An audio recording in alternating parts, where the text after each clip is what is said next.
Hello दोस्तों, नमस्ते भाई। कैसे हैं आप लोग? Good evening. कैसा महसूस कर रहे हैं स्टूडेंट्स आप लोग? कैसा लग रहा है बच्चों आपको? बढ़िया लग रहा है। गुड। काफी दिनों बाद हमारी मुलाकात हो रही है आज।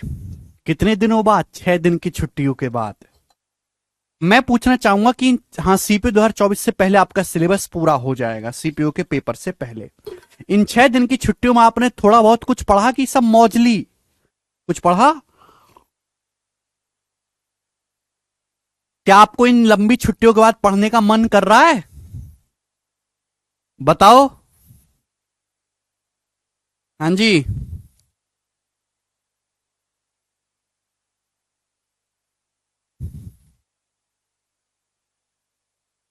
हाँ जी, बताइए।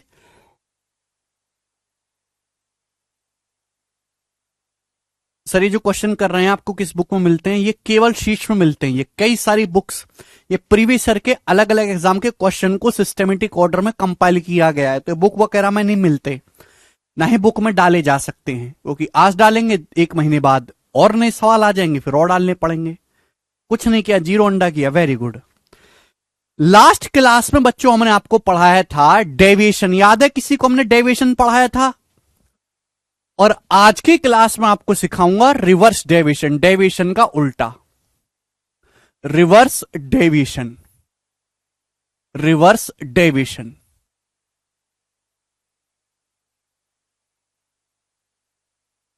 हालांकि यहां पे एलिगेशन भी लग जाता है। जब हम एलिगेशन चैप्टर पढ़ेंगे तो एलिगेशन भी सिखाऊंगा।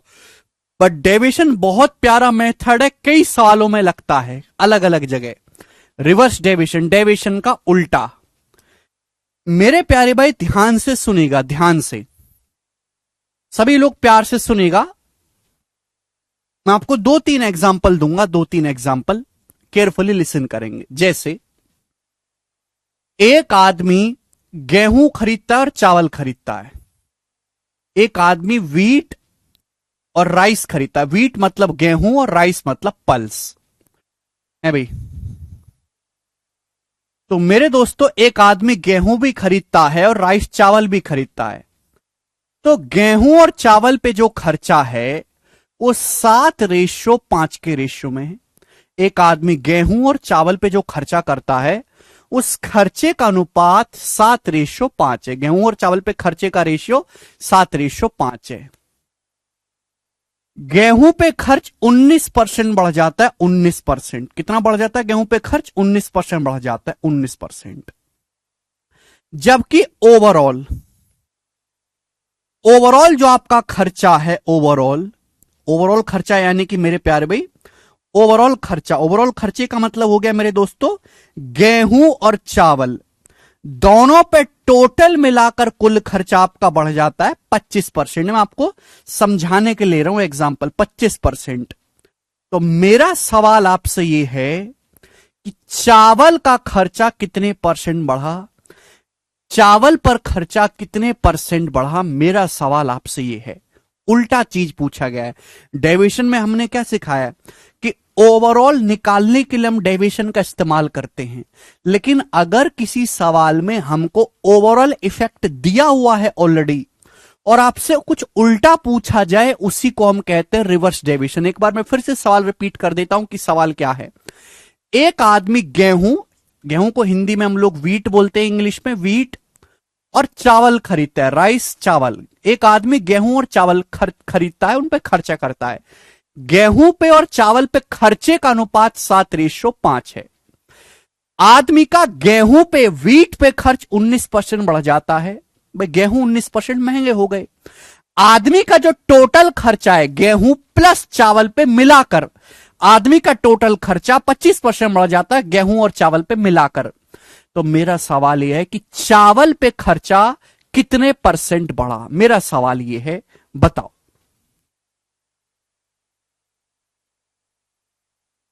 कुछ बच्चे कह रहे हैं 31%। नहीं बेटा, 31% नहीं है।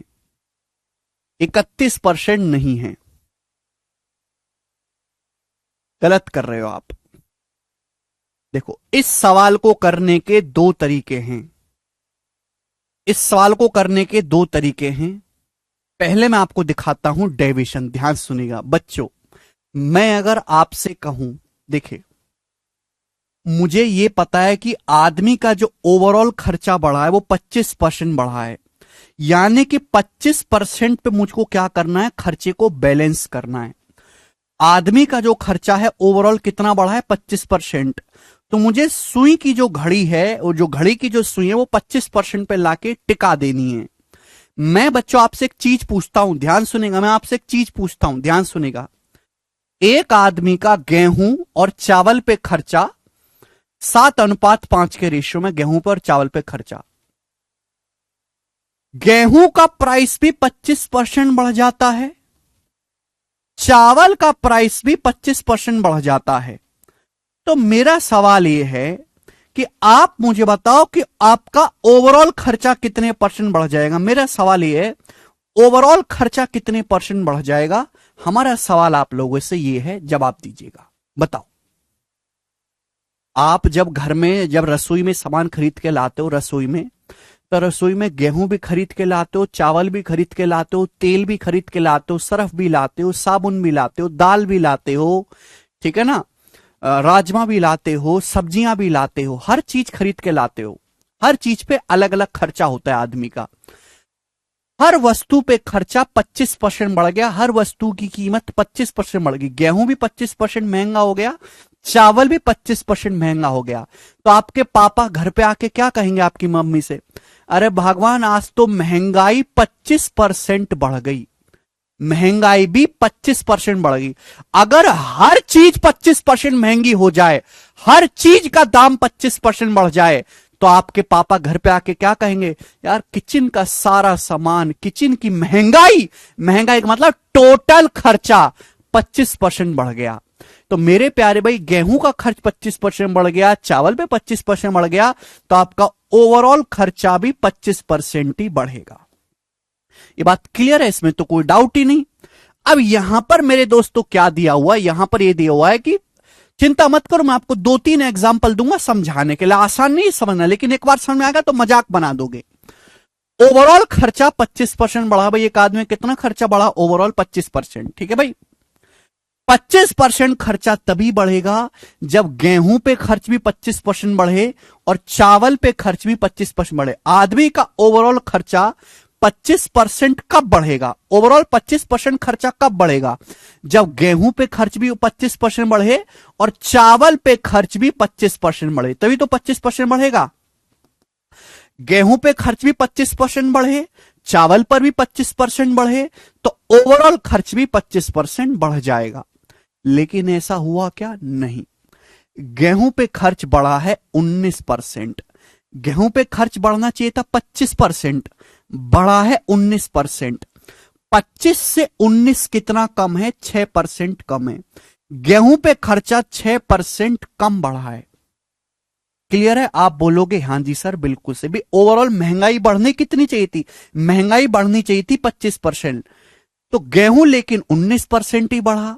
गेहूं का प्राइस 25 से 19 कितना कम, 6% कम बढ़ा है। तो गेहूं का प्राइस 7 रुपए का 6%, 742। गेहूं का प्राइस 7 रुपए का 6%, 742% कम बढ़ा है। गेहूं का प्राइस 42% कम बढ़ा है।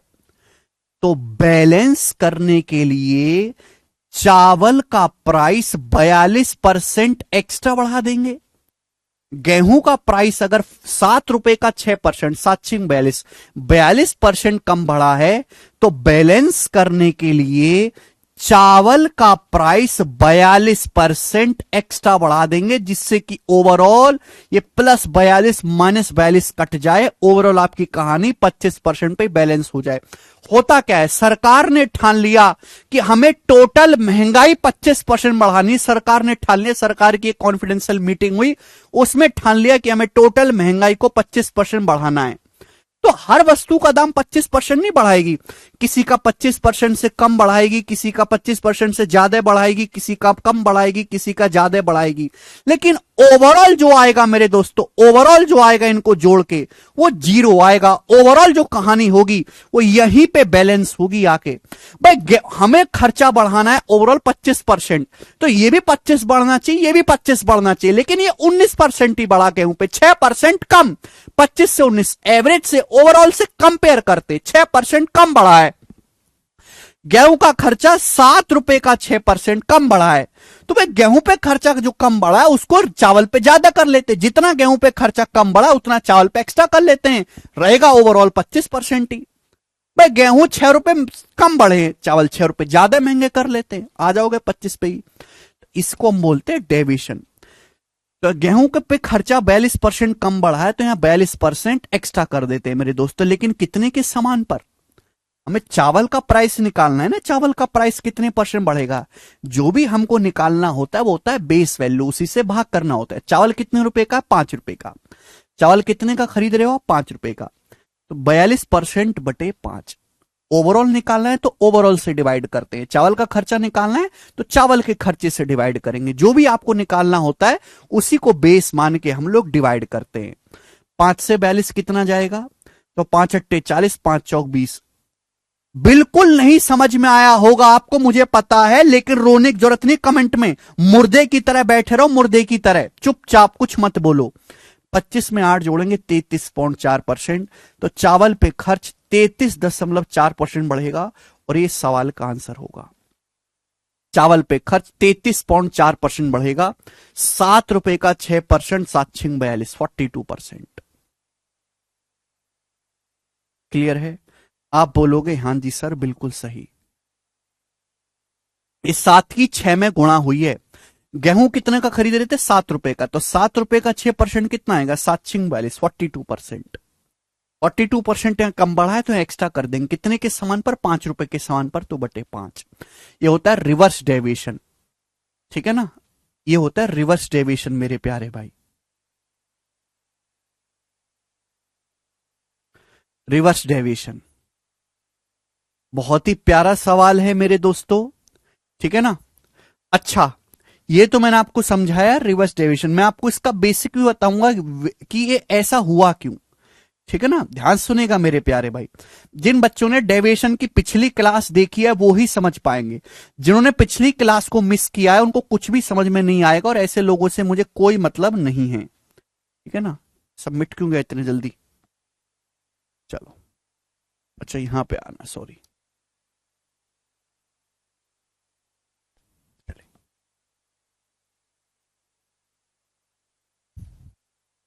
कुछ बच्चे कहेंगे सर ये डेविएशन होगा, अगर मैं वेटेड एवरेज से करना हो, वेटेड एवरेज से या बेसिक से करना हो तो कैसे करेंगे? वेटेड एवरेज से करना हो या बेसिक से करना हो तो कैसे करेंगे? सुनो मेरे प्यारे भाई, देखो, जैसे आपके पापा गेहूं पर 7 रुपए खर्च करते हैं, चावल पर 5 रुपए खर्च करते हैं। आपके पापा गेहूं पर 7 रुपए खर्च करते हैं, चावल पर 5 रुपए खर्च करते हैं, तो आपके पापा टोटल कितना खर्च करते हैं गेहूं और चावल पे? 12 रुपए। गेहूं और चावल पे आपके पापा टोटल कितना खर्च करते हैं? 7 और 5 12 रुपए। गेहूं पे 7 रुपए, चावल पे 12 रुपए, टोटल चावल पे 5 रुपए, टोटल 12 रुपए खर्च करते हैं। गेहूं का प्राइस 19% बढ़ गया, गेहूं 19% महंगा हो गया, ओवरऑल आपका खर्चा 25% बढ़ गया। तो आपसे पूछा चावल का प्राइस, चावल का खर्चा कितने परसेंट बढ़ा? तो आपके पापा टोटल 12 रुपए खर्च करते हैं, टोटल प्राइस बढ़ गया 25%। तो आप मुझे बताओ 12 रुपए का 25% कितना होता है? 3 रुपए। 12 का 25% कितना होता है मेरे दोस्तों? 3। तो टोटल खर्चा आपका 3 रुपए बढ़ा, 3 रुपए। गेहूं पर खर्चा कितना बढ़ा भाई? टोटल खर्चा बढ़ा आपका 3 रुपए। ये बात समझ में आ रही है? अगर चावल गेहूं पे 7 रुपए खर्चा है, चावल पे 5 रुपए, तो टोटल कितना खर्चा कर रहे हो आप? 12। टोटल खर्चा 25% बढ़ गया, 12 का 25% 3 रुपए। आप मुझे बताओ गेहूं पर खर्चा कितना बढ़ा? गेहूं पर जवाब दो, गेहूं पर खर्चा कितना बढ़ा? गेहूं पर 19%। गेहूं आप खरीदते हो 7 रुपए का, 7 रुपए का गेहूं खरीदते हो, तो 7 रुपए का 19%, ₹7 का 19% कितना होता है? 19 सत्ते 133, 1.33। गेहूं पर खर्चा बढ़ गया 1.33। आप खुद कहो, आपके पापा कह रहे हैं भाई टोटल सामान ₹3 महंगा हो गया, गेहूं 1.33 महंगा हुआ, तो आप मुझे बताओ चावल कितना महंगा हुआ है? चावल पर खर्चा कितना बढ़ा है? टोटल खर्चा बढ़ा ₹3, गेहूं पर खर्चा बढ़ा ₹1.33, ₹7 का 19%।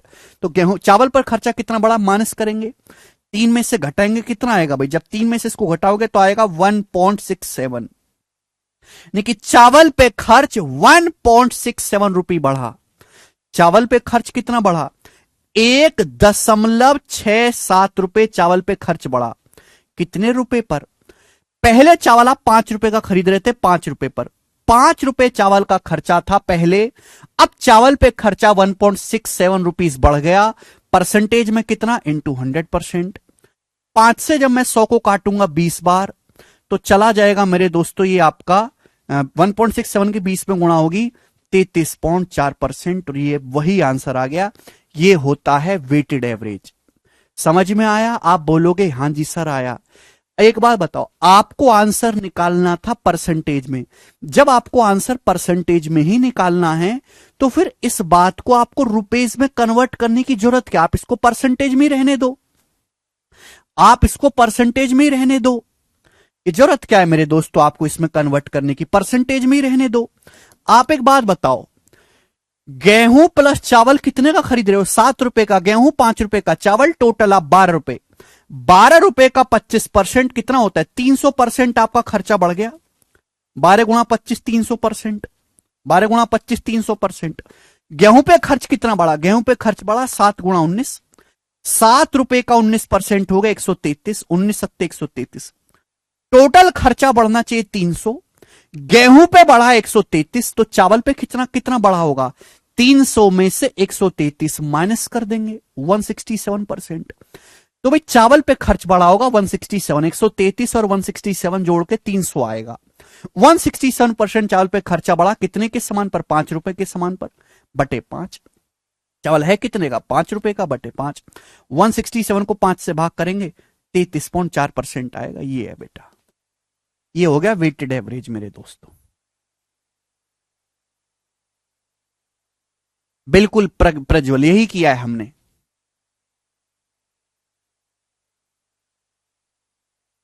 ठीक है जी, क्लियर है? बोलो बात एकदम क्लियर है? आप बोलोगे हां जी सर एकदम क्लियर है। एक एग्जाम्पल और लेते हैं आपसे, एक एग्जाम्पल और लेते हैं। जैसे एक क्लास में बॉयज भी हैं और गर्ल्स भी हैं, एक क्लास में बॉयज भी हैं और गर्ल्स भी हैं, ठीक है ना? एक क्लास में बॉयज भी हैं और गर्ल्स भी हैं। अब स्टूडेंट की संख्या का जो रेशियो है, नंबर ऑफ स्टूडेंट, एक स्कूल क्लास में लड़के भी हैं लड़कियां भी हैं। अब बॉयज और गर्ल्स की संख्या का रेशियो है मेरे दोस्तों यहां पर 8:13। बॉयज और गर्ल्स की संख्या का रेशियो कितना है बेटे? 8:13 कर लेते हैं। आप बोलोगे हां जी सर 8:13। लड़के और लड़कियों की संख्या का अनुपात 8:13 है। ठीक है बच्चों? ओके। लड़कियों का औसत वजन है 56 पर केजी। लड़कियों का औसत वजन है 56 केजी पर गर्ल। औसत वजन की बात कर रहा हूं। औसत वजन कैसे निकालते हैं? Average weight. भाई जैसे आपको लड़कियों का औसत वजन निकालना है, सारी लड़कियों को इकट्ठा करो एक साथ, सारी लड़कियों को तराजू में रख के सबका टोटल वजन जोड़ लो, टोटल वजन, और इसे भाग कर दो स्टूडेंट की संख्या से, नंबर ऑफ स्टूडेंट से। ये तो होता है। जैसे आपके पास 5 लड़के हैं, 5 लड़कों का औसत वजन निकालना है, सभी पांचों का टोटल वजन निकालो और 5 से भाग दे दो। यानी कि औसत वजन जो होता है वो विद्यार्थी की संख्या को बेस मान के निकाला जाता है। बटे में क्या रहा है? नंबर ऑफ स्टूडेंट, इसलिए यहां number of students base value का रेशियो है। लड़कियों का औसत वजन है 56 केजी, ठीक है ना? लड़कियों का औसत वजन कितना है? 56 केजी, 56 केजी। क्लियर है? आप बोलोगे हां जी सर। जबकि पूरी क्लास का यानी कि सारे स्टूडेंट का, बॉयज प्लस गर्ल्स का एवरेज वेट है मेरे प्यार भी, बॉयज प्लस गर्ल्स का एवरेज वेट है कितना मान लेते हैं बॉयज और गर्ल्स का एवरेज वेट? 68, 68 केजी। तो मेरा सवाल है बॉयज का औसत वजन क्या होगा, ये सवाल बताएं। एक क्लास में लड़के और लड़कियां हैं, लड़के और लड़कियों की संख्या का अनुपात बॉयज और गर्ल्स की संख्या का रेशियो 8:13 है। लड़कियों का औसत वजन 56 किलो है। पूरी क्लास का यानी कि सभी बॉयज और गर्ल्स का एक साथ मिलाकर औसत वजन 68 केजी है। सवाल यह है लड़कों का औसत वजन क्या होगा, बॉयज का औसत वजन कितना होगा? समझ में आया? आप बोलोगे हां जी सर। देखो, अगर पूरी क्लास का औसत वजन 68 केजी है, पूरी क्लास का, पूरी क्लास का औसत वजन 68 केजी कब आएगा? जब लड़कियों का भी 68 केजी हो और लड़कों का भी 68 केजी हो, तभी तो आएगा। भाई पूरी क्लास का औसत वजन तो 68 तभी आ सकता है जब लड़कियों का भी 68 हो और लड़कों का भी 68 हो। लेकिन लड़कियों का वजन तो 56 केजी है। 68 से 56 कितना कम? 12 केजी कम है। लड़कियों का वजन तो 12 केजी कम है। हर लड़की का वजन 12-12 किलो कम है। लड़कियां हैं कितनी? 13। तो 13 लड़की में से हर लड़की का वजन 12 किलो कम है। तो 13 गुणा 12, हर लड़की का औसत वजन, मतलब हर लड़की का वजन 12-12 किलो कम है। लड़कियां 13, तो 13 लड़कियों का कितना कम हो जाएगा? 13 गुणा 12, ये लड़कियों का वजन इतना कम हो गया। तो बैलेंस करने के लिए एक्स्ट्रा करना पड़ेगा। 13 गुणा 12 एक्स्ट्रा करना पड़ेगा मेरे दोस्तों। यहां जितना कम है वहां उतना ज्यादा करना पड़ेगा। तो एक्स्ट्रा करना पड़ेगा मेरे प्यारे में। कितने लड़कों में? लड़के हैं कितने हमारे? 8 लड़के हैं। 8 लड़कों में बटे 8, तो 4 तिया 12, 4 दूनी 8, ये आएगा 39/2। 39/2 हो गया 19.5। अब 68 में अगर मैं 20 जोड़ता हूं तो 88 होता है। 88 से कम आएगा 87.5। 87.5 केजी बॉयज का औसत वजन है। 87.5 केजी, खत्म बात।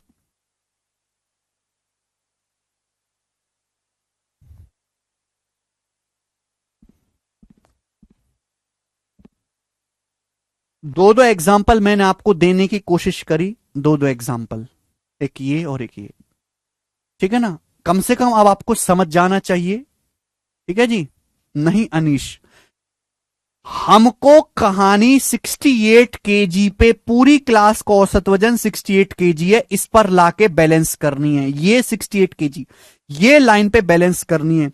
लड़कियों का वजन जितना कम है, लड़कियों का वजन कितना कम है? 13 गुणा 12, हमें बॉयज का उतना ही एक्स्ट्रा करना होगा। ठीक है जी? यही बेसिक है पंकज जी। पिछली क्लास को जाके पढ़ो, डेविएशन का बेसिक मैंने आपको पढ़ाया है, ठीक है ना? रिवर्स डेविएशन है, पिछली क्लास जाके पढ़ो। दो दो एग्जाम्पल मैंने आपको दिए हैं, ठीक है ना? मैंने उसके पीछे का कारण भी समझाया है क्यों होता है। गर्ल्स का एवरेज वेट तो ऑलरेडी दिया हुआ है श्रेय, तो निकालेंगे क्यों? जो चीज ऑलरेडी दी हुई है उसको निकालेंगे क्यों?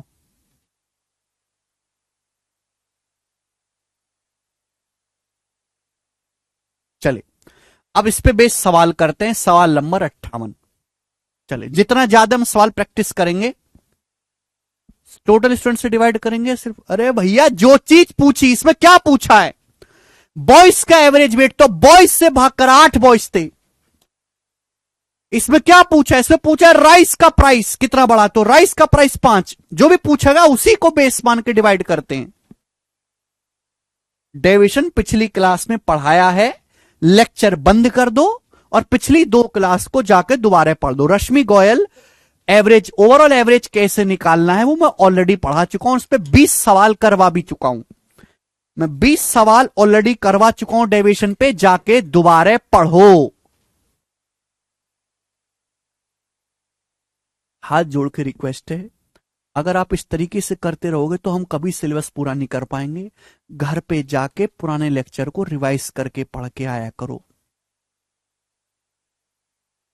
मैं डेविएशन ऑलरेडी पढ़ा चुका हूं, 1 घंटे की थ्योरी मैंने समझाई, उस पर मैंने सवाल करवाए हैं, वो जाके एक बार पढ़ के आओ। बिल्कुल नहीं विशाल। सवाल देखो, बिना पढ़े क्लास में बिल्कुल मत आया करो। बिना पढ़े मेरे साथ वही बच्चा टिक सकता है जितना मैं पढ़ा रहा हूं, उतना पढ़े कम से कम। किसी एग्जाम में विद्यालय एक्स से निश्चित संख्या में छात्र उपस्थित हुए और 20% छात्र फेल हुए।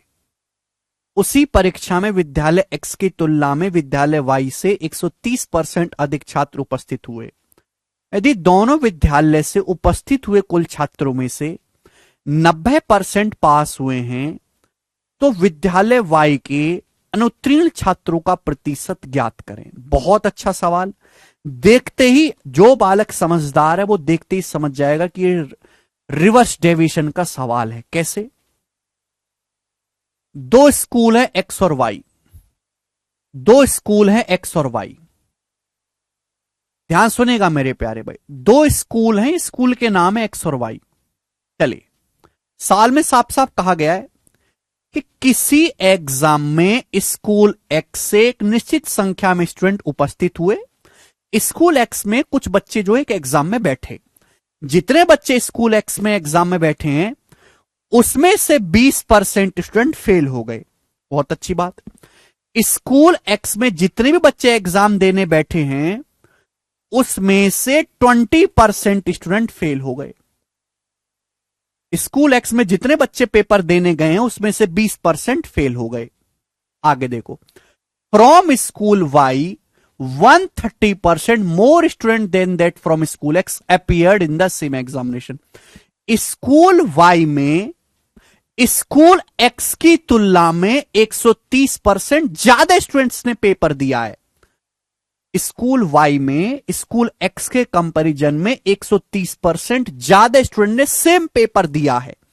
130% की फ्रैक्शन वैल्यू क्या है? 13/10। 130% की फ्रैक्शन वैल्यू क्या है? 13/10। यानी कि स्कूल एक्स से अगर 10 लड़कों ने पेपर दिया है तो स्कूल वाई में 13 ज्यादा, 23 स्टूडेंट ने पेपर दिया, 23 स्टूडेंट्स ने। ये दूसरी लाइन का मतलब है कि स्कूल एक्स में कुछ लड़कों ने पेपर दिया, कुछ स्टूडेंट्स ने, उसमें से 20% फेल हो गए। स्कूल वाई में स्कूल एक्स उसी परीक्षा में विद्यालय एक्स की तुलना में विद्यालय वाई में 130% अधिक छात्र उपस्थित हुए। यानी कि स्कूल एक्स में अगर 100 लड़कों ने पेपर दिया है तो स्कूल वाई में 130 ज्यादा है। 100 से 130 ज्यादा कितना होता है? 230 स्टूडेंट्स ने पेपर दिया है। तो एक्स और वाई में जिन स्टूडेंट्स ने पेपर दिया उनकी संख्या का रेशियो क्या है? 10:23। स्कूल एक्स से 20% स्टूडेंट फेल हुए हैं। अब देखो, दोनों विद्यालयों से उपस्थित कुल छात्रों में से 90% पास हुए। 90% of total number of student appeared from both the school past. दोनों स्कूलों में टोटल मिलाकर जितने स्टूडेंट्स ने पेपर दिया है ना उसमें 90% पास हुए हैं। तो आपसे यह पूछा गया, बताओ स्कूल वाई से कितने परसेंट स्टूडेंट फेल हुए हैं? हमको तो फेल पे ध्यान देना है। दोनों स्कूलों से कुल मिलाकर कितने परसेंट स्टूडेंट फेल हुए हैं? दोनों स्कूल एक्स और वाई से कुल मिलाकर टोटल कितने परसेंट फेल हुए हैं? अगर दोनों स्कूल में उपस्थित हुए कुल छात्रों में से 90% पास हैं, अगर दोनों स्कूल में 90% पास हुए हैं तो बाकी का 10% दोनों स्कूलों में से फेल हुए। यानी कि दोनों स्कूलों में से जितने विद्यार्थी उपस्थित हुए उसमें से 90% पास हैं और बाकी का 10% फेल हैं। तो आपसे यह पूछा गया, बताओ स्कूल वाई में कितने परसेंट स्टूडेंट फेल हुए? स्कूल वाई में क्या आप नहीं निकाल सकते? निकाल सकते हो। 10% से तो कम ही आएगा आंसर, यह हो ही नहीं सकता। अगर दोनों स्कूल से 10% फेल हुए हैं, एक्स और वाई दोनों से मिलाकर, तो 10% यहां भी फेल होना चाहिए था, 10% यहां भी फेल होना चाहिए था। ऐसी तो होगा। अगर ओवरऑल 10% फेल हुए तो 10% यहां भी फेल होने थे, 10% यहां भी फेल होने थे। लेकिन स्कूल एक्स में 20% फेल हुए। 10 से 20% कितना है? 10% ज्यादा है। स्कूल एक्स में 10% स्टूडेंट ज्यादा फेल हुए। स्कूल एक्स में 10 स्टूडेंट थे, 10 स्टूडेंट का 10% यानी कि 100, 10 2 100, 100% एक्स्ट्रा फेल हुए। तो बैलेंस करने के लिए 100% कम कर देंगे भाई, जितने यहां एक्स्ट्रा फेल हुए उतने यहां कम कर देंगे। कितने विद्यार्थियों पर? स्कूल वाई में 23 विद्यार्थी हैं बटे 23। ये आ जाएगा, आप बोलोगे हाँ जी सर, एक स्टेप में आंसर।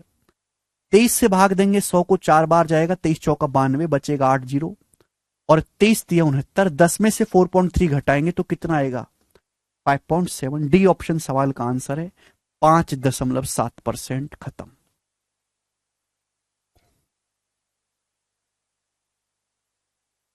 ये हो गया जी उत्तर। सवाल का डाटा बहुत इजी है, तो आप इसको वेटेड एवरेज से भी कर सकते हो।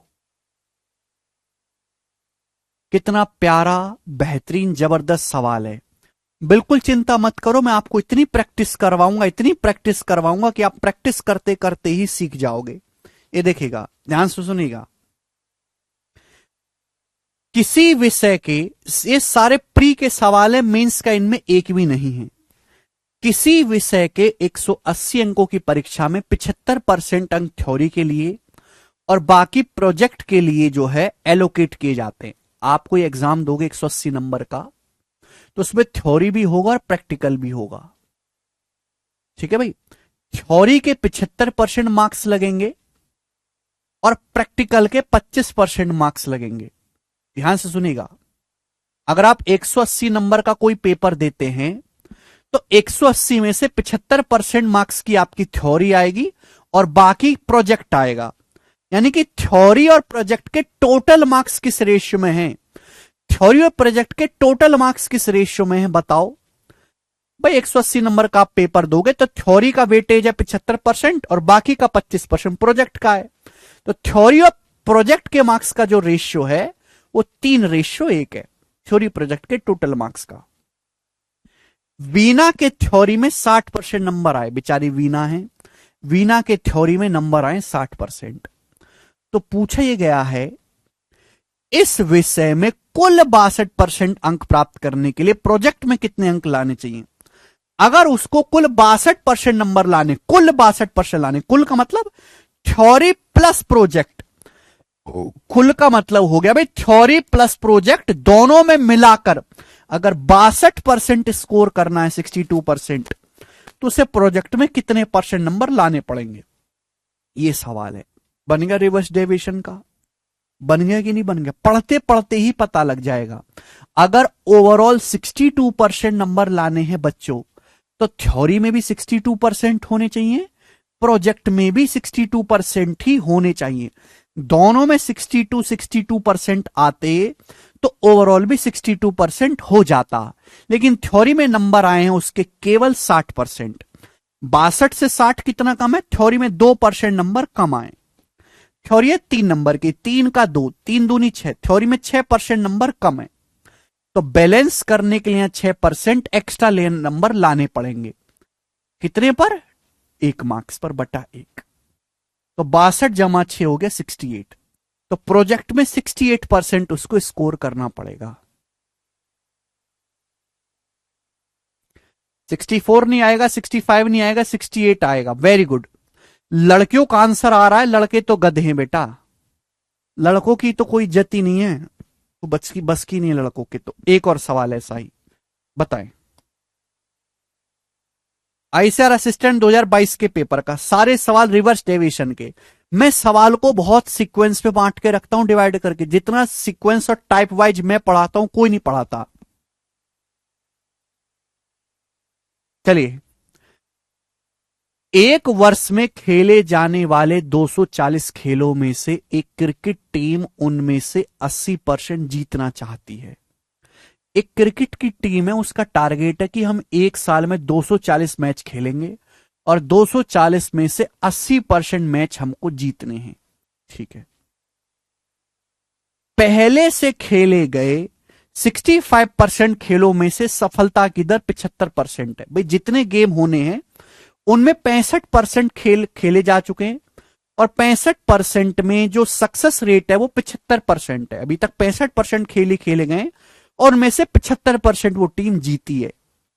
शेष खेलों के लक्ष्य तक पहुंचने के लिए सफलता दर क्या होनी चाहिए? बचे मैचों में से क्या उसका टारगेट होना चाहिए, क्या उसका सक्सेस रेट होना चाहिए? जिससे कि वो अपने टारगेट पर पहुंच पाए। देखो, इसकी हमें कोई जरूरत नहीं है, क्योंकि मेरे दोस्तों हमको तो बेस वैल्यू की जरूरत होती है। केवल एक मैच का टारगेट है, एक टीम का टारगेट है कि हमें 80% मैच जीतने हैं। पहले से खेले गए 65% खेलों में से 65% की फ्रैक्शन वैल्यू होती है 5%, 1/20, 65% 13/20। जैसे एक टीम ने टोटल 20 मैच खेले। अभी एक जो है टीम ने टोटल 20 मैच खेलने साल में 20 मैच। 20 मैच में से 20 का 65% कितना होता है? 13। 13 मैचों में से 75% मैच वो टीम जीतती आई है। 13 मैचों में से सक्सेस रेट कितना है? 75%। तो बाकी खेल कितने बचे? हमने टोटल को 20 मान लिया, 20 में से 13 खेल चुकी है तो बचे 7। 13 7 20। इन बाकी बचे 7 मैचों में क्या सक्सेस रेट होना चाहिए? कितने परसेंट जीतना चाहिए मैच? बाकी 7 मैचों में से कितने परसेंट टीम को जीतना चाहिए जिससे कि टीम का टारगेट ओवरऑल 80% मैच जीतने का, सारे गेम्स में 80% मैच जीतने का पूरा हो सके? सवाल बन गया, रिवर्स डेविएशन का बन गया। आप बोलोगे हां जी सर बन तो गया, बताओ। पढ़ते पढ़ते पता चलेगा। अगर ओवरऑल 80% मैच जीतने तो यहां भी 80 जीतने चाहिए थे, अब भी 80 जीतने चाहिए थे। पहले भी 80% जीतने चाहिए थे, अब भी 80% जीतने पड़ेंगे। लेकिन पहले तो 75% ही जीते हैं। 80 से 75 कितना कम है? 5% कम है। हमेशा ओवरऑल से कंपेयर करते हैं तो 13 मैचों का 5% कम जीते हैं। तो भाई जितना पहले मैच कम जीते हैं वो आगे की भरपाई करने के लिए एक्स्ट्रा जीतना पड़ेगा। 13 पंजे 65% कम जीते हैं तो अब यहां एक्स्ट्रा जीतना पड़ेगा मेरे दोस्तों। कितने खेलों में? 7 खेलों में। अब कितने खेल बाकी हैं? 7/7। तो 7 नाम 63 बचेगा 20, 7 21। तो अप्रोक्स 89 पॉइंट समथिंग जाएगा। 89.3 डी ऑप्शन आंसर है। 89.3% मैच जीतने पड़ेंगे बाकी बचे मैचों में से। है कि नहीं सवाल? कितने आसान। देखो सेम ही टाइप है, मैं टाइप को चेंज नहीं किया, ये सेम टाइप है, लेकिन मैं हर टाइप की लैंग्वेज अलग ले रहा हूं। क्यों? जिससे कि आपकी खोपड़ी खुले। पेपर में एक लैंग्वेज 2 या 3 बार आती, फिर एग्जामिनर नई लैंग्वेज तैयार करता है। कंसेप्ट वही है लेकिन परिभाषा लैंग्वेज बदल देता है, और लैंग्वेज बदलने से बालक खेल जाते हैं। तो मेरा मकसद आपको इतना सोचवाना है कि आपकी सवालों को पढ़ते पढ़ते स्किल मजबूत हो जाए। चलिए ये बताओ मेरे दोस्तों, सवाल नंबर 61 करो। एक और सवाल बनाएं।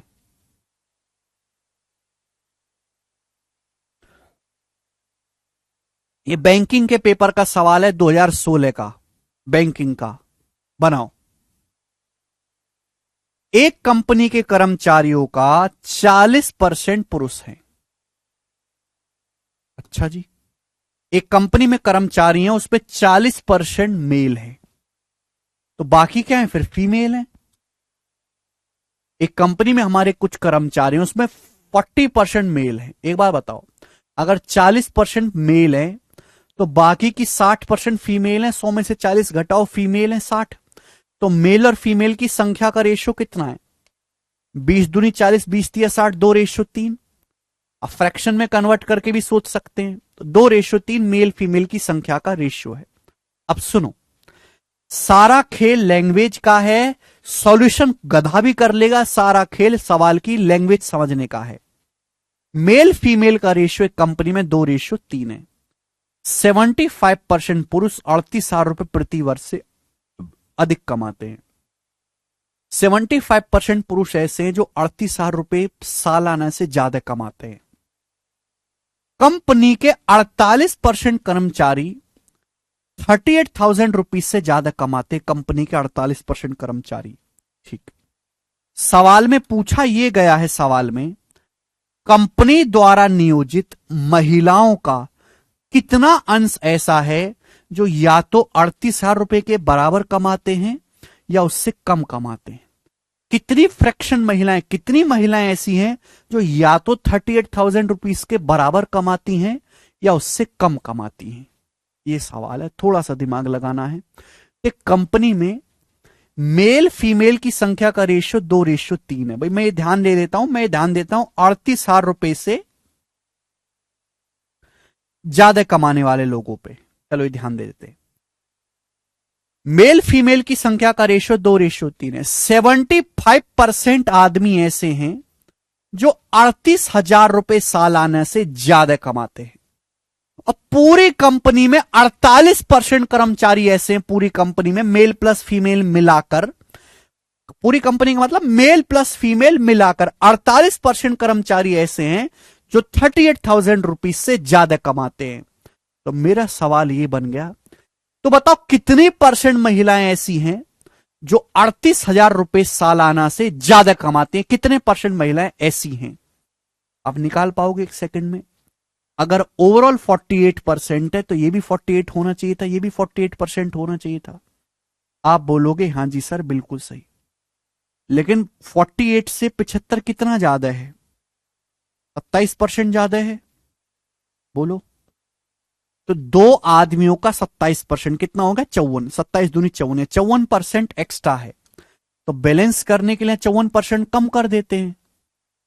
कितनी औरतों पर मेरे दोस्तों? औरतें हैं कितनी? 3 औरतें हैं बटे 3, तो 54/3 हो गया 18। तो 48 माइनस 18 आएगा 30%। यानी 30% महिलाएं ऐसी हैं जो 38,000 रुपीज से ज्यादा कमाती हैं। लेकिन बेटा सवाल में पूछा क्या गया है? सवाल में तो उल्टा पूछा गया है। सवाल में यह पूछा गया कि कितनी महिलाएं ऐसी हैं जो या तो 38,000 रुपए के बराबर कमाती हैं या उससे कम कमाती हैं। टोटल 30% महिलाएं ऐसी हैं, 30%, जो 38,000 रुपए से ज्यादा कमाती हैं। तो भाई बाकी की 70% महिलाएं कैसी होंगी? 100 में से 30 घटा दो। 100% महिलाओं में से 30% महिला ऐसी हैं जो 38,000 से ज्यादा कमाती हैं। तो बाकी की 70% महिलाएं ऐसी होंगी जो या तो 38,000 रुपए के बराबर कमाएंगी या उससे भी कम कमाएंगी। यानी कि आंसर आ गया 70%, और 70% की फ्रैक्शन वैल्यू है डी ऑप्शन 7/10। आंसर है डी ऑप्शन 7/10। ये सवाल है। ये बैंकिंग के पेपर का क्वेश्चन है, बैंकिंग का। हालांकि बैंकिंग में 2-3 सवाल और आ रखे हैं इसी लैंग्वेज के, पर मैं आपको एक ही करवा रहा हूं। देखो सवाल कितने भी करते रहो, सवालों का कोई अंत नहीं है।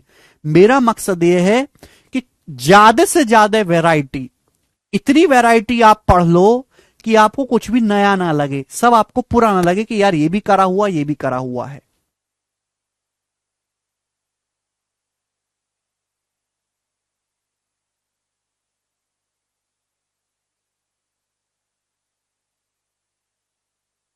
समझ में आया?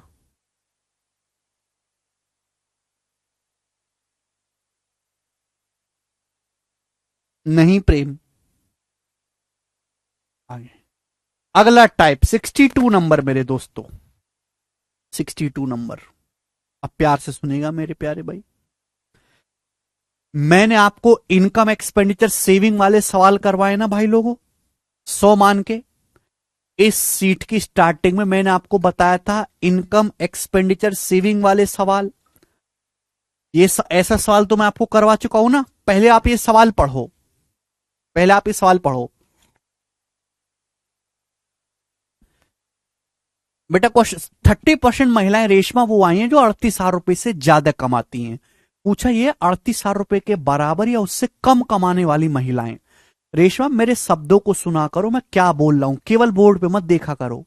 तो 100 में से 30 घटाना पड़ेगा, 70%। 100 में से 30 औरतें 38,000 रुपए से ज्यादा कमाने वाली हैं, तो बाकी की 70 औरतें 38,000 रुपए के बराबर या उससे कम कमाने वाली हैं। बताओ, ये सवाल तो मैं आपको ऑलरेडी पढ़ा चुका हूं। आप बोलोगे हाँ सर ये टाइप तो आपने ऑलरेडी पढ़ा दिया 100 मान के, लेकिन मैं वहां आपको सिखाया था 100 मान के।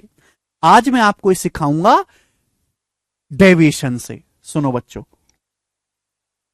भाई हमने आपको पढ़ाया है, क्या पढ़ा है मैंने आपको?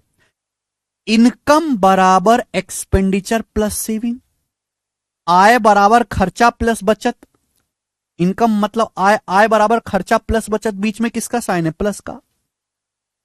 अब जहां प्लस का साइन आएगा वहीं डेविएशन लगेगा, जहां प्लस का साइन आएगा वहीं डेविएशन लगेगा। नहीं भाई, आपको किन्हीं भी दो वैल्यू में चेंज देगा और आपसे तीसरी वैल्यू में चेंज पूछ लेगा। यही तो है मेरे दोस्तों, है कि नहीं?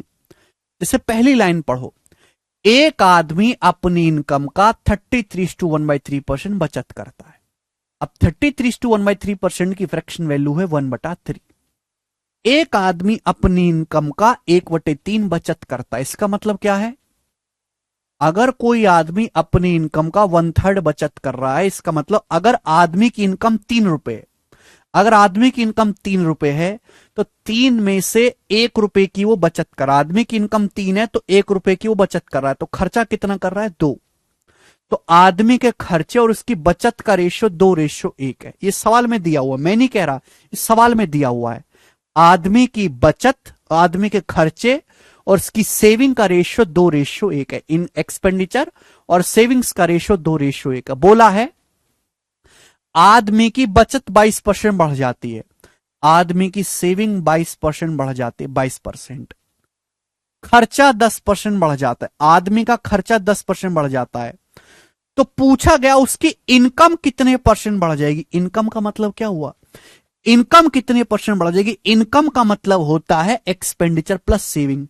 एक्सपेंडिचर प्लस सेविंग यानी कि एक्सपेंडिचर प्लस सेविंग बराबर इनकम। इनकम कितने परसेंट बढ़ जाएगी? डेविएशन का सवाल बन गया कि नहीं बन गया? बताओ, डेविएशन का सवाल बन गया कि नहीं बन गया? एक्सपेंडिचर और सेविंग का रेशियो दिया है 2:1। खर्चा 10% बढ़ गया, बचत 22% बढ़ गई। इनकम, इनकम का मतलब एक्सपेंडिचर प्लस सेविंग। भाई इन दोनों में टोटल मिलाकर खर्चा प्लस बचत बराबर इनकम। खर्चा प्लस बचत कितने परसेंट बढ़ गए, यही पूछा गया है। हो गया कि नहीं? डाटा बहुत आसान है, मैं डेविएशन भी लगा सकता हूं, मैं वेटेड एवरेज भी लगा सकता हूं, इच्छा मेरी है। खर्चा कितना बढ़ा? 2 रुपए का 10% 20। बचत कितनी बढ़ी? 1 रुपए का 22% 22। 20 और 22 42, 42%। आउट ऑफ टोटल इनकम है कितनी? इनकम मतलब expenditure plus saving, expenditure plus saving है 3, 2 और 1 3, 42/3 आ गया 14%। Answer b option. 1 सेकंड में, डाटा बहुत आसान है तो वेटेड एवरेज से तुरंत हो गया, डेविएशन की जरूरत नहीं है। क्लियर है? आप बोलोगे हां जी सर बहुत सही। एक सवाल और देखो,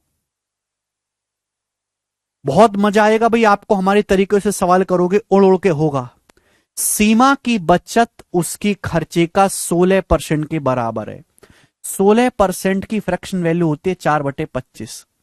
सीमा की बचत उसके खर्च का 16% है, बटे 25 आ रहा है ना, बचत खर्च का 16% है। ये एक्सपेंडिचर है, सेविंग है। सीमा की बचत उसके खर्च का 16% है, 4% 1/25, 16% 4/25। बचत उसके खर्च का, यानी कि खर्च अगर 25 रुपए है, सीमा का खर्च अगर 25 है, तो उसकी बचत 4 रुपए है। ये एक्सपेंडिचर और सेविंग्स का रेशियो है। बोला है उसकी इनकम 35% बढ़ जाती है, खर्चा 36% बढ़ जाता है। सीमा का खर्चा 36% बढ़ जाता है, उसकी इनकम 35% बढ़ जाती है। इनकम का मतलब क्या होता है? इनकम का मतलब होता है एक्सपेंडिचर प्लस सेविंग, खर्चा प्लस बचत, यही तो होता है इनकम। तो इनकम 35% बढ़ गई। इनकम का मतलब इन दोनों का योग। कई बार बता चुका हूं कि अगर बीच में प्लस का साइन आएगा तो इसका मतलब डेविएशन है। खर्चा प्लस बचत बराबर इनकम 35% बढ़ गया, खर्चा 36% बढ़ गया। पूछा है बचत कितने परसेंट बढ़ जाएगी? बचत, एक तो तरीका था 100 मान के, 100 मान के कैसे करना वो तरीका मैं ऑलरेडी पढ़ा चुका हूं। अब तो भैया यहां पे मैं आपको डेविएशन से सिखा रहा हूं, रिवर्स डेविएशन लगेगा। रिवर्स डेविएशन, अगर ओवरऑल इनकम 35%, अगर इनकम 35% बढ़ी है तो खर्चा भी 35% बढ़ना चाहिए था, बचत भी 35% बढ़नी चाहिए थी। लेकिन खर्चा बढ़ा है 36। 35 से 36 कितना ज्यादा है? 1% ज्यादा है। तो खर्चा 25 रुपए का 1%, खर्चा 25 रुपए का 1% एक्स्ट्रा बढ़ा है, 25%। तो बचत 25% कम कर देते हैं। खर्चा 25% ज्यादा बढ़ा है, बचत 25% कम कर देते हैं। कितने पर बचत? बचत है कितनी? 4 रुपए पर बटे 4। अब 25/4 क्या होता है? 25/4 होता है 6.25। तो 35 में से 6.25 घटाओगे तो कितना आएगा? 28.75। सी ऑप्शन आंसर है। 28.75%। यहां जी शिव नारायण हो गया। दुनिया में कोई तरीका नहीं जो इससे जल्दी आंसर निकाल के आपको दे दे, ये बताओ, करिए। एक और सवाल, 64वां बताएं, फटाफट करो, फटाफट फटाफट करो सब।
आया। गीता की बचत उसके खर्च का 28% है। 28% की फ्रैक्शन वैल्यू क्या होती है बच्चों? 4/25। गीता की बचत उसके खर्च का 28% है। खर्च बेस है। साल की लैंग्वेज को ढंग से पढ़ा करो, वो रिवर्स डेविएशन बेटा। गीता की बचत उसके खर्च का 28% है, यानी कि खर्च अगर 25 रुपए, सॉरी 4%, 7/25 आएगा। 4% 1/25, 28%, 7/25। बचत उसके खर्च का 28%, यानी कि खर्च अगर 25 रुपए है तो उसकी बचत 7 रुपए। ये एक्सपेंडिचर सेविंग का रेशियो है। बोला उसका खर्चा 17.4% बढ़ जाता है। खर्चा 17.4% बढ़ गया, बचत 5% कम होगी, बचत 5% कम हो जाती है। तो पूछा इनकम में कितने परसेंट की वृद्धि होगी, आय कितना परसेंट बढ़ेगी आय।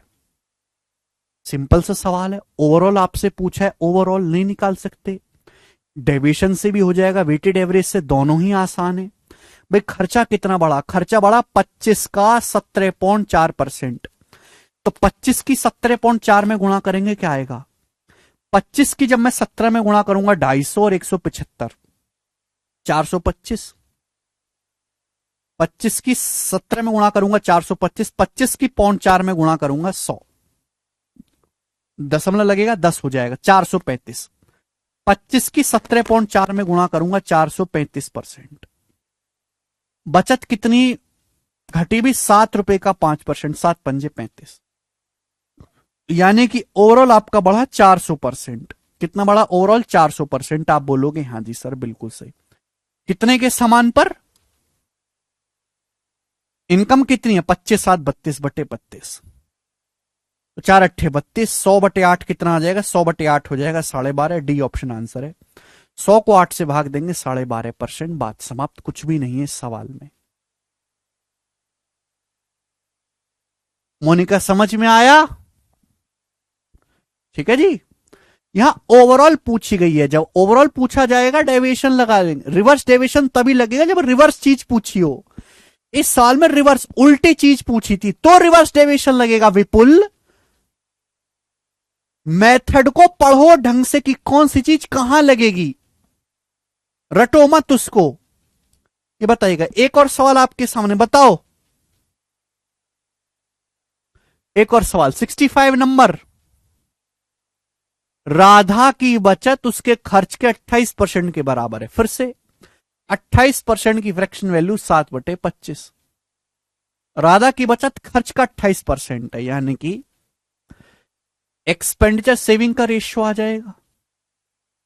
राधा का खर्चा अगर 25 है तो उसकी बचत कितनी है 7। बचत जो है वो खर्चे का 28% है। खर्चा अगर 25 है तो बचत है 7। बोला राधा की इनकम में 5% की कमी होती है। इनकम, इनकम का मतलब एक्सपेंडिचर प्लस सेविंग, खर्चा प्लस बचत। 5% कम हो जाता है, 5% कम। इनकम 5% कम हो जाती है, खर्चा 2% बढ़ जाता है। खर्चा कितना बढ़ जाता है 2%। तो पूछा बचत में कितनी कमी आएगी, बचत में कितने परसेंट की कमी आएगी। ऑप्शंस आपके सामने, जवाब दो। एक्सपेंडिचर सेविंग का रेशियो पता है, उसकी इनकम 5% कम हो जाती है, इनकम 5%। खर्चा 2% बढ़ जाता है, बचत में कितने परसेंट की कमी आएगी। अब यहां पे उल्टा चीज पूछा गया, उल्टा, तो यहां लगेगा reverse deviation method. Reverse deviation method लगेगा। क्लियर? आप बोलोगे हां जी सर। चलो, अगर इनकम 5% कम हुई है, अगर इनकम 5% कम हुई है तो खर्चा भी 5% कम होना चाहिए था, बचत भी 5% कम होनी चाहिए थी। अगर एक आदमी की आय 5% कम हुई है तो खर्चा भी 5% कम होना चाहिए, बचत भी 5% कम होनी चाहिए। लेकिन खर्चा 2% बढ़ा है, खर्चा 2% बढ़ गया। भाई खर्चा 5% कम होने की बजाय 2% बढ़ गया। अब -5 से 2 कितना ज्यादा है, -5 से कंपेयर करेंगे +2 को कितना ज्यादा है 7%। खर्चा 5% कम होना चाहिए था लेकिन खर्चा 2% बढ़ गया। -5 से 2 कितना ज्यादा है 7%। तो यानी कि खर्चा 25 रुपए का 7% बढ़ गया। खर्चा 25 रुपए का 7%। तो बैलेंस करने के लिए कम कर देंगे, 25 रुपए का 7% कम कर देंगे बैलेंस करने के लिए। कितने रुपए के, कितनी सेविंग्स पर, 7 की सेविंग पर बटे 7। 7 से 7 कट जाएगा, -5 और -25 आएगा -30। माइनस साइन केवल ये बता रहा है कि डिक्रीज होगी, बचत 30% कम हो जाएगी। माइनस आया है, बी ऑप्शन आंसर है 30%। 30। 64 नंबर करा दो। 64 64 तो हो गया ना ये 64 ही तो था पावले।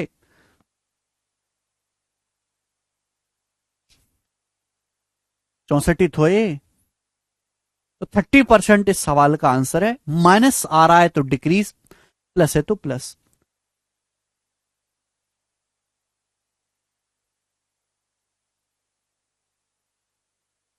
आगे अगला सवाल करो बच्चों। एक और क्वेश्चन।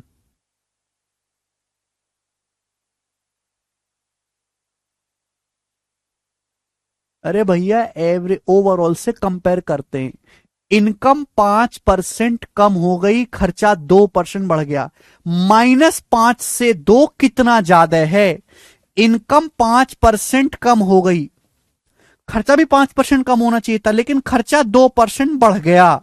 -5 से 2 कितना ज्यादा है 7% ज्यादा नहीं है। 2 में से -5 घटाएंगे 7 नहीं आएगा। -5 से 2 कितना ज्यादा है 7%। इतना भी नहीं जानते आप लोग, करो सवाल।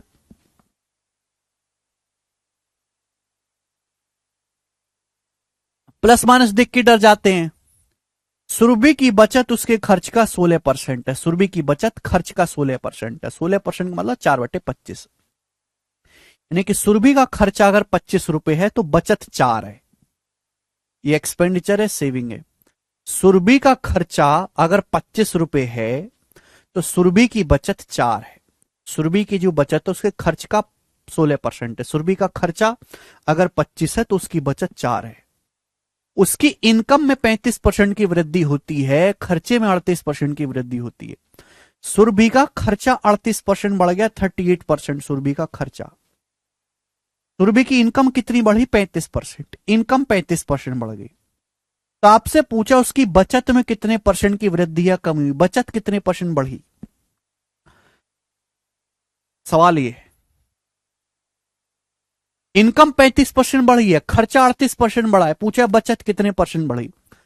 अगर ओवरऑल इनकम 35% बढ़ी है, इनकम 35% बढ़ी है, तो खर्चा भी 35% बढ़ना चाहिए, बचत भी 35% बढ़ना चाहिए।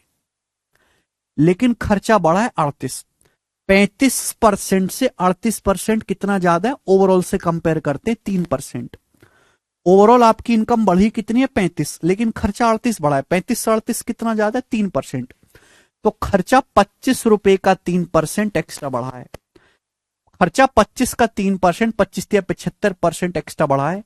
बैलेंस करने के लिए आप 75% कम कर देंगे। कितने की सेविंग्स पर? सेविंग है कितनी? 4 की सेविंग से बटे 4 पर। 4 से हम 75 काटेंगे तो 18.75 जाएगा। 18 चौक 72, 3/4.75। 75 में से 18.75 घटाएंगे तो कितना आएगा मेरे प्यारे भाई? 16.25%। D option. 16.25% increase. D option answer आ जाएगा। बताओ, इससे आसान तो सवाल नहीं बन सकता कोई आपके लिए। रेशमा -5 + 2 3 कर रही है। रेशमा, -5 से 2 कितना ज्यादा है? बताओ जरा। आपके ऊपर 5 लाख रुपए का कर्जा है। एक दिन आपको 2 लाख कर्जा भी निपट गया, 2 लाख रुपए का फायदा भी हो गया, तो कितने बढ़े? मोनिका, तुमने पूछा ही नहीं आज तक कुछ। एक बार कमेंट लिख के भूल जाती हो बस।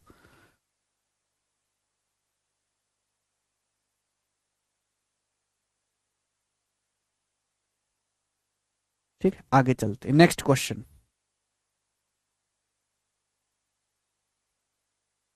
अगला सवाल 67 नंबर। ये बताइए, एक और क्वेश्चन है ऐसा ही, बहुत प्यारा सवाल है, डेसिमल में।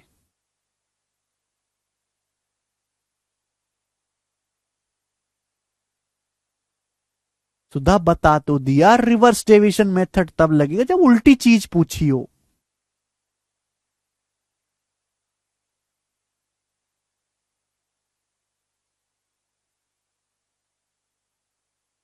ओवरऑल पूछा है तो ओवरऑल लगाएंगे, उल्टी चीज पूछी तो रिवर्स डेविएशन मेथड लगाएंगे। सुनते ही नहीं है आप लोग।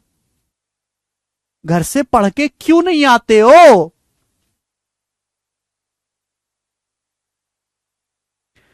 बिना घर से पढ़े क्लास में बिल्कुल मत आया करो।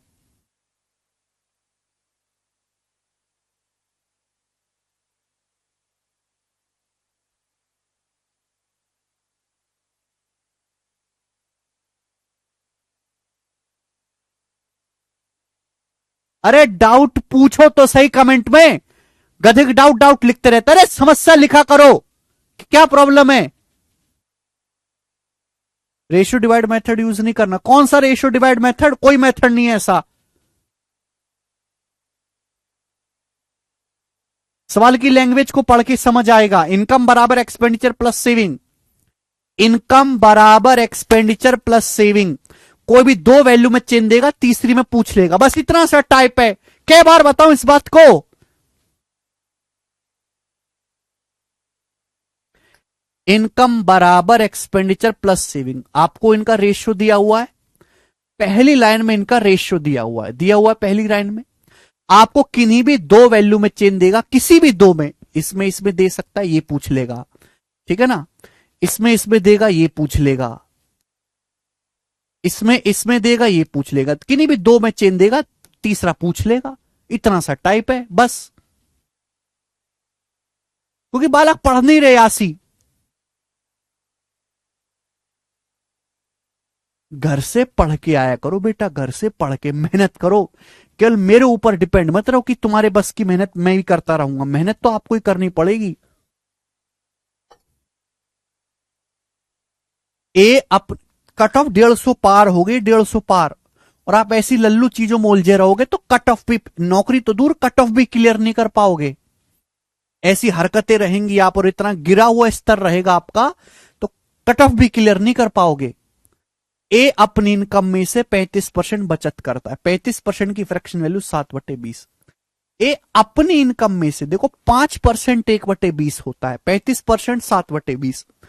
अपनी इनकम में से, इनकम कितनी है 20, अगर मैं इनकम को 20 मान लेता हूं तो इनकम में से 35% बचत कर रहा है, यानी कि अगर इनकम 20 है तो 20 में से 7 रुपए वो बचत कर रहा है, तो बाकी का 20 में से 7 घटाओ, 13 रुपए वो खर्चा कर रहा है। तो क्या दिया ये, एक्सपेंडिचर और सेविंग का रेशियो अनुपात दिया है।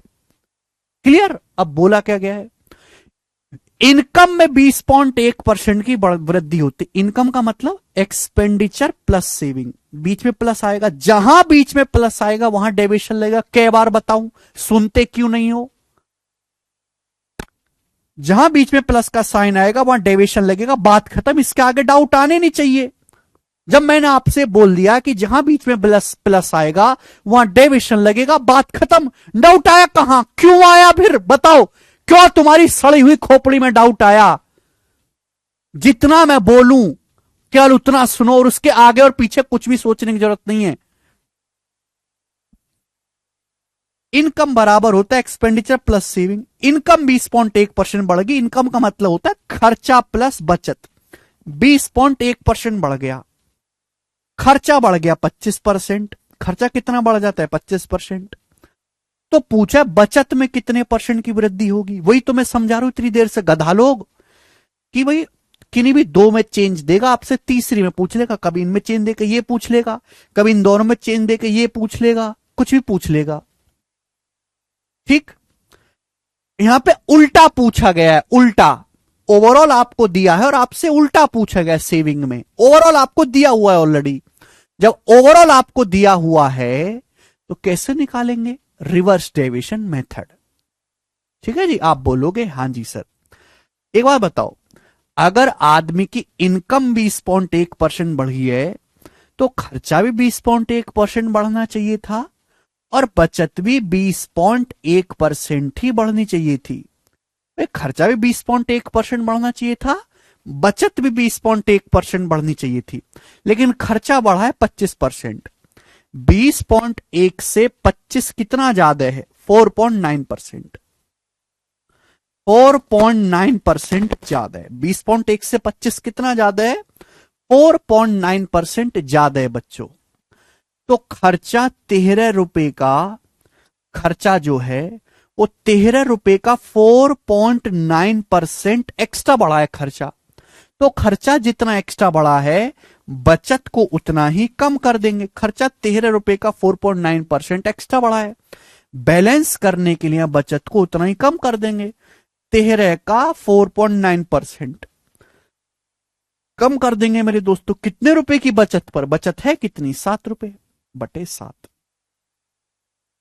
7×7 = 49, ये 0.7 बार चला जाएगा। अब 13 की 0.7 में गुणा होगी 91, 9.1। अब 20.1 में से 9.1 घटाएंगे तो कितना आएगा, 11 आएगा, 11%। अगर आंसर पॉजिटिव आ रहा है तो इंक्रीज है, माइनस आ रहा है नेगेटिव तो डिक्रीज है। फाइनल आंसर पॉजिटिव आया है तो 11% उसकी बचत बढ़ जाएगी, इंक्रीज आया। बचत कितनी बढ़ गई, 11%। बात समाप्त।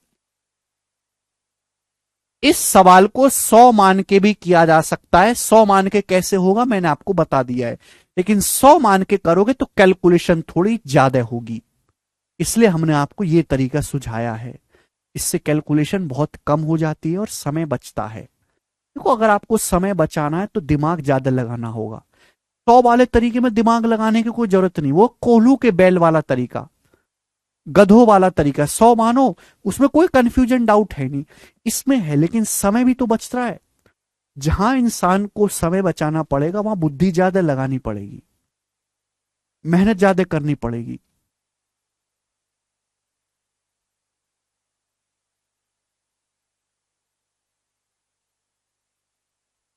पिछले लेक्चर देखो मोनू, दो पिछले दोनों लेक्चर देखो आप, ठीक है ना। ये इसका बेसिक रिवर्स डेविएशन का मैंने आते ही सबसे पहले वो पढ़ाया, दो एग्जाम्पल देके। नहीं सुधांशु, ठीक है जी। एक और सवाल, 68 नंबर बताएं, करो 68 नंबर। पिछले दो लेक्चर देखो मोनू।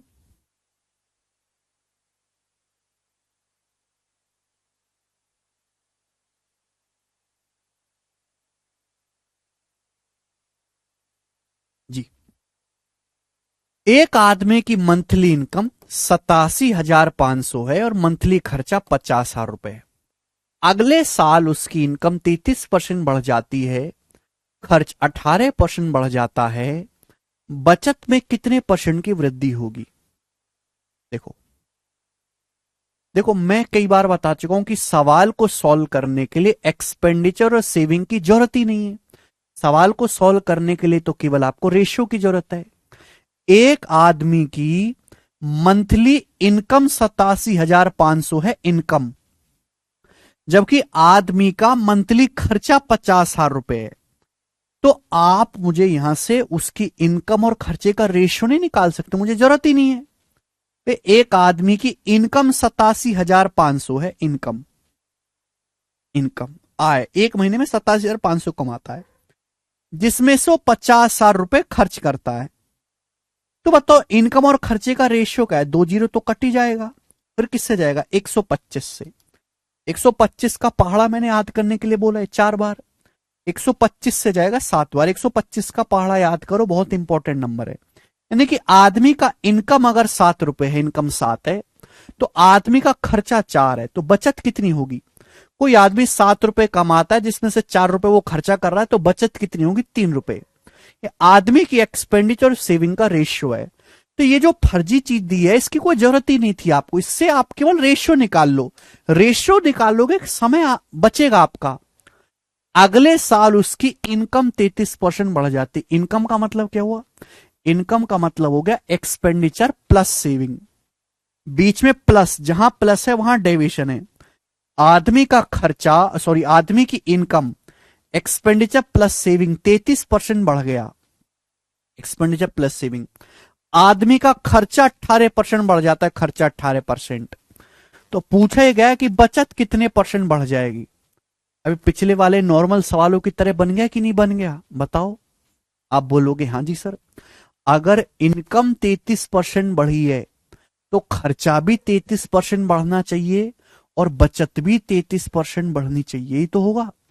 अगर इनकम 33% बढ़ी है तो खर्चा भी 33 बढ़ना चाहिए, बचत भी 33 बढ़ना चाहिए। खर्चा बढ़ा है 18, 33 की बजाय खर्चा 18 बढ़ा है, कितना कम है? 15%।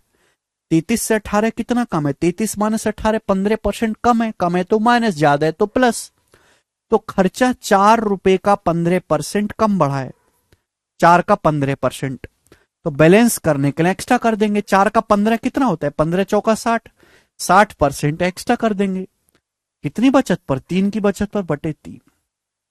तो 3 से 60 20 बार चला जाएगा और 33 जमा 20 आ जाएगा 53।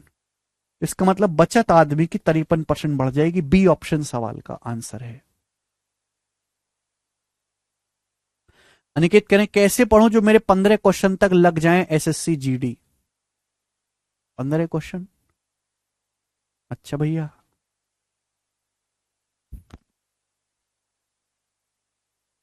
इतनी सिंपल सी स्ट्रेटजी मैं कई बार बता चुका हूं कि पूरा सिलेबस पढ़ लो, कोई टाइप मत छोड़ो, एक बार उसका रिवीजन कर लो और प्रीवियस ईयर के सवाल लगा लो, बस यहीं पे कहानी निबट जाती है।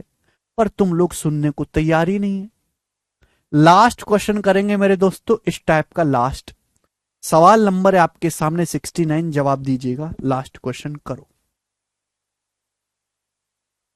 एक और सवाल, सवाल बहुत आसान है, एसएससी सिलेक्शन पोस्ट 2023 के पेपर का बनाएं।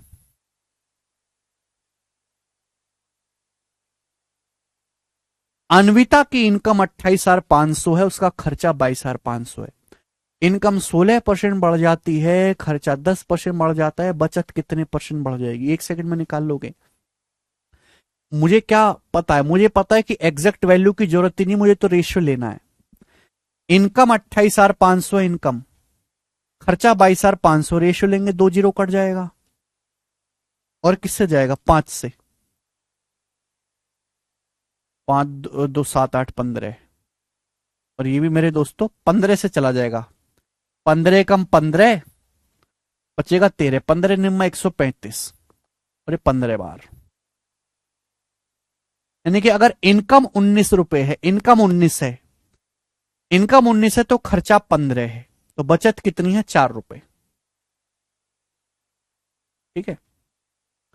अगले साल इनकम 16% बढ़ जाता है, इनकम 16% बढ़ गया, इनकम मतलब खर्चा प्लस बचत 16% बढ़ गया, खर्चा 10% बढ़ गया, खर्चा पूछा बचत कितने परसेंट बढ़ जाएगी? 1 सेकंड में आ जाएगा। अगर ओवरऑल 16% बढ़ा है, इनकम 16% बढ़ा है, तो खर्चा भी 16% बढ़ना चाहिए और बचत भी 16% बढ़नी चाहिए। लेकिन खर्चा बढ़ा है 10%। 16 से 10 कितना कम है मेरे दोस्तों? 16 से 10 कितना कम है? 6% कम है। तो 15 छिक्का 90 है, 90 खर्चा 90% कम बढ़ा है, बैलेंस करने के लिए 90% एक्स्ट्रा कर देंगे। कितने के समान पर, कितने की सेविंग्स पर? 4/4। तो 90/4 आ जाएगा 22.5। अब 16 में अगर 22.5 जोड़ूंगा तो कितना आएगा? 38.5%। थर्ड नंबर का ऑप्शन सही होगा एकदम।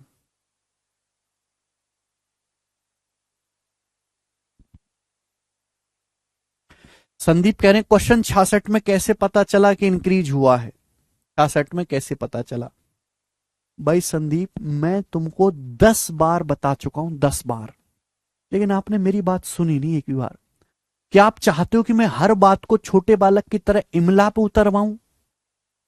हर एक बात को ऐसे तो भैया फिर आप लिख के मान लो कि हमको 10 साल चाहिए सिलेबस पूरा करने के लिए। मैंने क्या बोला कि अगर आपका आंसर पॉजिटिव आता है तो इंक्रीज है, नेगेटिव आता है तो डिक्रीज है। इस साथ में 10वीं बार बता रहा हूं, जब आप यहां पे देखोगे तो ये वैल्यू पॉजिटिव आएगी। 35 में से 18.75 घटाएंगे, पॉजिटिव आएगा ना। बड़ी में से छोटी संख्या घटाओगे, जब पॉजिटिव आएगा तो इंक्रीज ही होगा। बात समाप्त। हद होती है यार। केवल बोर्ड पे देखते हो कि सुनते भी हो कि क्या कह रहे हैं हम? केवल बोर्ड पे नहीं देखना होता भाई, सुनना भी होता है, घर पर रिवीजन भी करना होता है। पीछे के नोट्स, अगर आप सवाल पढ़ रहे हो थोड़ा बहुत डाउट आ रहा है तो पीछे के जो नोट्स बनाए उन नोट्स को पीछे टटोल के भी देखना होता है कि क्या लिखा था पीछे। केवल मेरे भरोसे मत बैठो, मैं कुछ नहीं करवा सकता तुम्हारा, खुद ही करना है तुम्हें।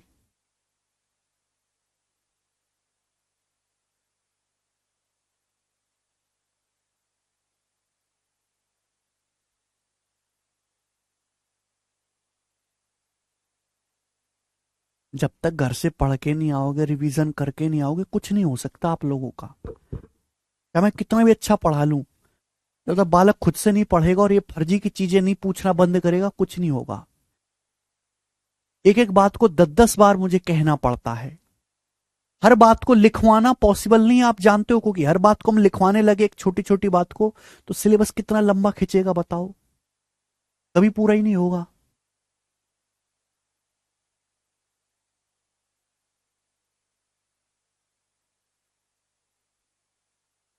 ठीक है भाई, आज इतना ही छोड़ते हैं। कल डेविएशन और रिवर्स डेविएशन को रिवाइज करके आइएगा। आगे पढ़ने से कहीं ज्यादा जरूरी है रिवीजन करना। जितना पढ़ना जरूरी है उतना ही पीछे का रिवीजन करना जरूरी है। आपको मैं बात बता दे रहा हूं, आपकी बुद्धि इतनी कमजोर है, कमजोर नहीं है, आपने बुद्धि इतनी कम इस्तेमाल करी है पढ़ाई में कि आप आगे का पढ़ते हो तो पीछे का भूल जाते हो। यही समस्या है ना, आगे का पढ़ोगे पीछे का डिलीट होता रहेगा, या आप आगे पढ़ते जा रहे हो और पीछे का ऐसे डिलीट होता जा रहा है। तो जितना आप आगे का पढ़ रहे हो कम से कम उसका आधा समय आप पीछे का रिवीजन करने में भी दो। तब होगा। ठीक है जी, चलिए आज इतना ही, बाकी हम कल करेंगे इसके आगे। बाय।